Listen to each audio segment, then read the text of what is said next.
Hey guys, Taki here. If you are a fan of transparent shells for your gaming handhelds, we finally have one for the Steam Deck. We've had bag shell mods for a few months now that are easy to install, but a lot of people were waiting for a complete kit to come out, and eXtremeRate was one of the first to announce their new line of replacement shells for the Steam Deck. In this video, I'm going to attempt to do a complete shell replacement on a Steam Deck, and I'll post this video even if I'm not successful. But before we do that, we have one problem to solve. As you may or may not know, I have two Steam Decks. These are both 512GB decks. One of them took me 7 months and over $1,000 to buy, and the other is a review unit from Valve. I like each of them way too much to risk on this product, but I still want to try this build. So that means I need to get my hands on another Steam Deck just for this project. Unfortunately, that's a little more complicated than it probably is where you live, because I live in a country that cannot order a Steam Deck directly from Valve. Thankfully, there's a large gray market that I can hopefully use to get one today. I started this by trying to get a secondhand deck from someone that lives in the same city as me. There are some available, but the prices are very high. While I was looking, I found that there were a few sellers that had walls of Steam Decks for a 10% markup. I contacted a few of them to see if I could meet up face to face, so I didn't have a repeat of Steam Deck 1, and I got someone that was willing. With that, I headed over to the electronics market and went inside a random office building. On the 20th floor, I found a company that specializes in reselling imported phones, and after 30 minutes or so, a guy showed up with 3 sealed decks. I cracked the seal, opened the case, and verified the device could boot with working buttons.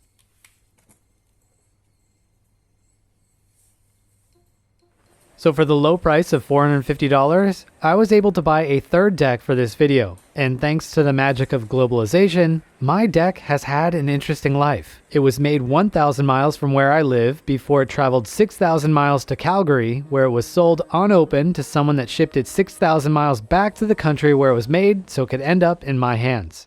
And here it is. Kind of strange to look at this case because my other two came with the special case. This is the first time that I've seen the normal case in person. I quickly verified that the deck still works in my studio, so if everything goes according to plan, this one will have an atomic purple shell on it later today. I just want to comment that not having the anti-glare coating is so strange to me after using both of my decks for probably hundreds of hours at this point. I just can't go back. So to be honest, I really want to do a clear shell or a white shell replacement on my Steam Deck. I think that's ultimately where I'm going to leave it. However, the company didn't send me those colors, so I'll just show off the 2 colors that I do have. We'll talk about the quality of the material and how I think it holds up to the OEM shell, and then we'll start the long and laborious process of doing the full shell replacement. Our first one is the transparent case.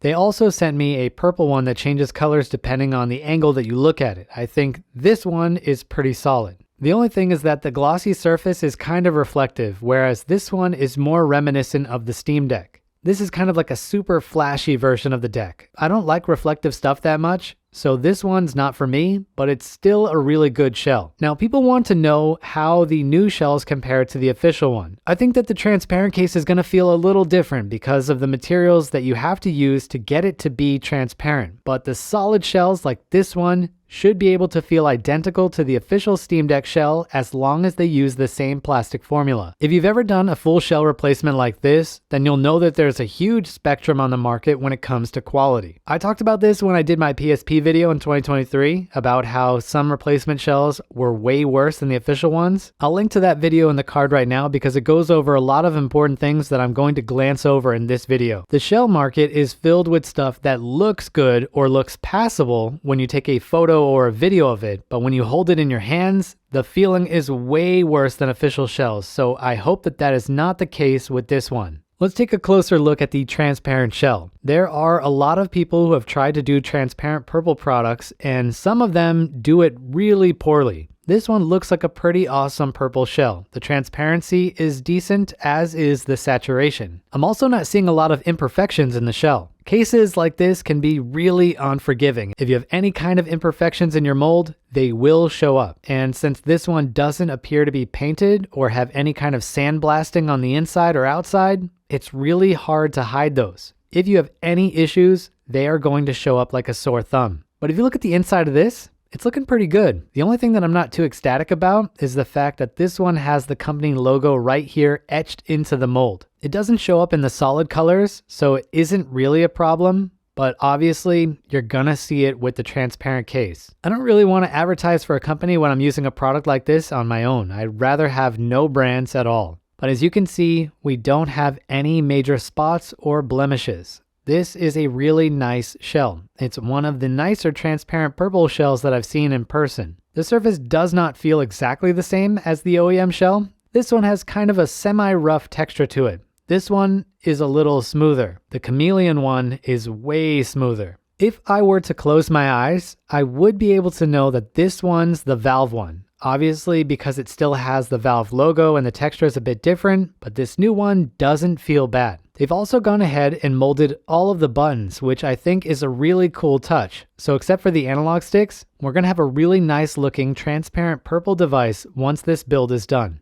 Now it's time to actually build this thing, and through the magic of editing, we're able to cut this entire assembly process down to a few minutes. I originally filmed all of this so I could make a tutorial, and I can still do that if people want, but this video won't have a tutorial. As you can imagine, it takes a long time to do this, especially if it's your first time and you're watching the tutorial without any dialogue. The clips that you're watching right now were part of 3.5 hours of footage working on this product. I let the camera roll even when I wasn't doing anything, so it is possible to do this build a lot faster, but there are some roadblocks that are going to get in your way. There are 3 factors that contribute to a long build time with this kit. The first would be the inherent difficulty of swapping over so many components to a new shell. The second would be issues or misleading aspects in the company's tutorial. And the last would be issues with the kit itself. With everything that I know now, I think I could do the entire shell swap in 30 to 40 minutes. There are things that you can do to game this a bit if you were trying to do a speed run, but it's not going to be possible on a deck that has never been taken apart. What I want to do now is talk about some of the issues that I ran into while doing this build before we look at the finished device. These are in no particular order, but the first one is about the tutorial itself. There were several instances during this process where the tutorial guides you to remove things that are not necessary. The first one that jumped out at me came from comparing the tutorial made by eXtremeRate and the tutorial from JSOX. I saw that JSOX kept most of the things attached to the magnesium frame, whereas the one from this company removed almost everything. When I got to that point in my build process, I already knew that removing those things was unnecessary because I saw how the device was put back together. I opted to keep the heatsink in place instead of removing it because it looked like that was pointless. That is, unless you're considering a repaste. Other things I only found out were pointless in hindsight. Near the very end of this build, the eXtremeRate tutorial has you remove a bunch of things from the top of your old shell. I thought this was so we could reuse the membranes, but the kit comes with a membrane that you need to use in order to complete the build. The next topic has to do with the screws. It's not uncommon for kits like this to not be compatible with the original hardware that was used to assemble them. This kit comes with a lot of screws, and the tutorial doesn't make it clear if you are able to use both types. If you watch the tutorial, it does seem like they're using kit screws every time they need to reassemble something. Now, something that you need to know is that you need 2 different size screwdrivers to remove the screws in the deck. Most of them can be removed with a smaller Phillips head screwdriver, but about 2% need an even smaller one. While I was watching the rebuild portion of the video, I saw that the guy demonstrated using the bigger screwdriver to screw in kit screws. The only problem is you can't use that size screwdriver to put in those kit screws because it's too big. So I was left scratching my head. I scanned both resell kits that I have and found that all of their silver screws need the smallest screwdriver, with the exception of the ones used to hold the controller boards and the back buttons in place. If you were to assume that the guide from this company uses all of the parts that they include in their kit, then it would be impossible to finish doing the build if you followed what they did. So at that point, I just flipped a coin over whether or not to use the smaller screws or the official ones. I opted to go with the official ones, and I ignored all of the screws in this kit except for the ones that were used to hold the back buttons in place. This 4D game of chess took a lot of my time. The next topic has to do with the trackpads. There is one point in the guide where you need to remove the PCB that is on the other side of the trackpad, and the guide makes it seem like this is a super easy process. So easy, in fact, that you can use a flimsy plastic prying tool to get it out. The reality is an adhesive strip covers the entire other side of the PCB, and there's no way you're going to get that out using the orange prying tool that they show. You are way more likely to break the PCB than anything else. The odd thing is that this isn't mentioned at all in the guide. That part just comes off, and I believe that is because they've already done this teardown many times in the same shell, so the adhesive strip is crap. After I finally got mine off, I got to the point where you're told to apply a second adhesive strip to this part in order to attach it to a new top plate. On one of my trackpads, I decided not to do this because I didn't know if it would have any issues with input, but I did apply it to the other one, and we'll talk more about that in just a bit. When it came time to take apart the second PCB, I went with the blow dryer strat, and that got the part out, but it was still difficult.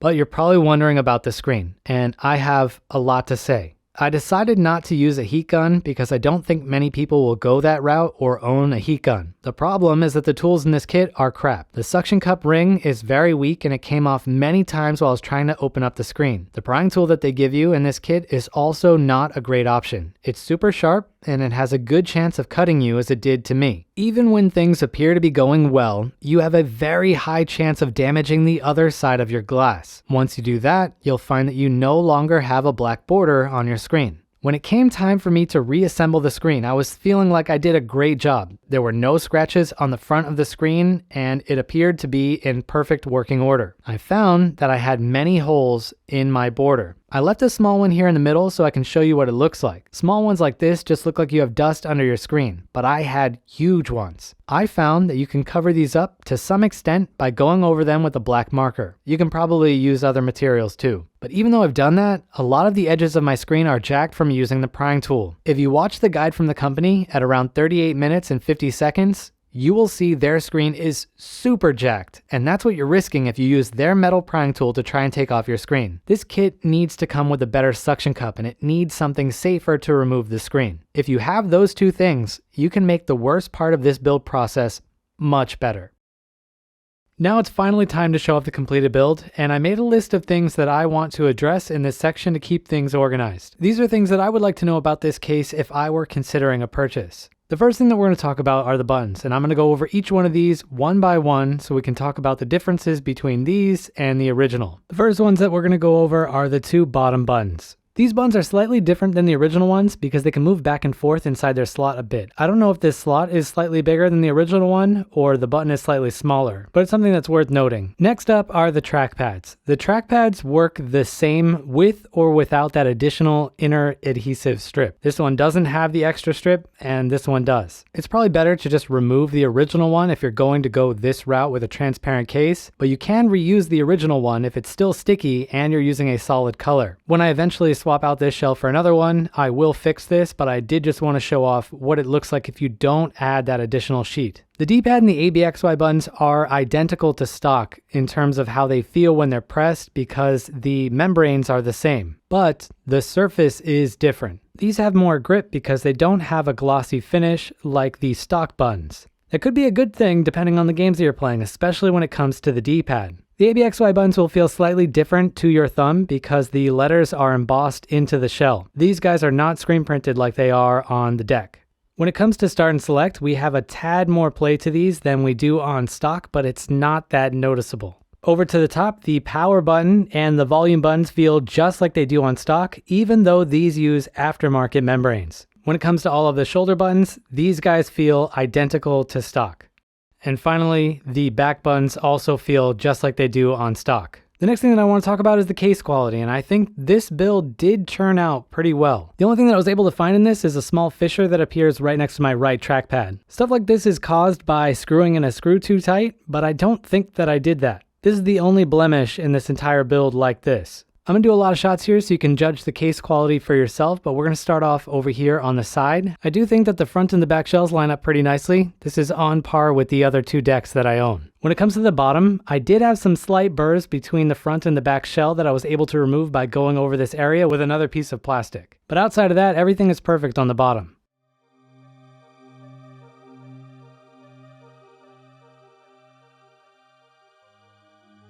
And even though the top panel also looks pretty good when we put it up close to the camera, I did find that the front and the back shell don't sit flush near the CPU heatsink. This is something that I've also seen in some replacement shells and in the first deck that I bought.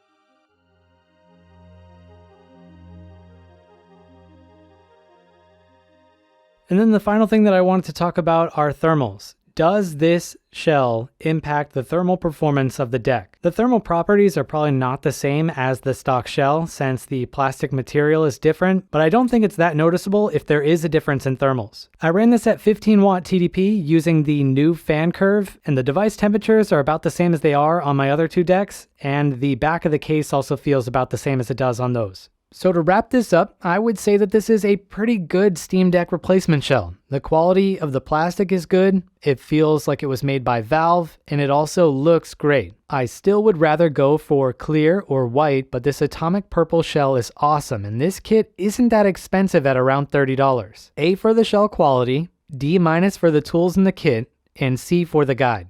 I think that's a fair assessment for this product. As for whether or not you should do this, if you have done stuff like this in the past, then you probably won't have any problem as long as you give yourself a lot of time to do this. Organization is key here if you want to save some time, so make sure to have containers or labeled sheets of paper to put components down on so you aren't left wondering where you got them from an hour into the build. Removing the screen is really the only point of failure for this, so take your time and invest in a better suction cup. I don't think I would do this on the decks that I care about even now that I know how to do it correctly, but I'm fine with taking the gamble on the cheapest deck. But let me know your thoughts down below. And if you enjoyed this video, feel free to take a look at a video that I did on a Ryzen mini PC running Chimera OS. Happy gaming everyone, Taki out.